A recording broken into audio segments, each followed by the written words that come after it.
Hey, I'm Phil Heimlich. We call this the radical middle. Do you guys remember Walter Cronkite? He was the CBS anchorman in the 60s and 70s. I know I'm dating myself, but he was known as the most trusted man in America.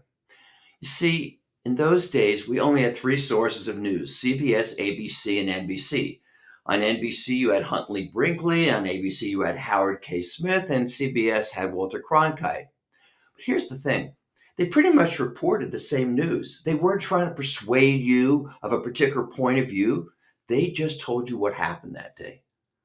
Because all of us saw the same news, when Richard Nixon got caught covering up the Watergate burglary and paying hush money to the burglars, everybody learned about it.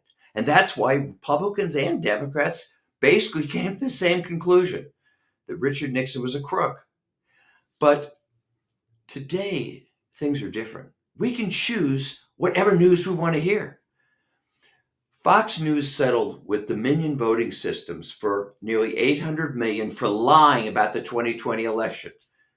But do you know who never really learned about it? The people who watch Fox News, because they hardly covered it.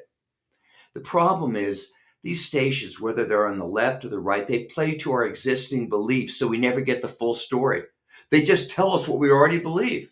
And that is why our country is so polarized. I'm Phil Heimlich, and this is the Radical Middle.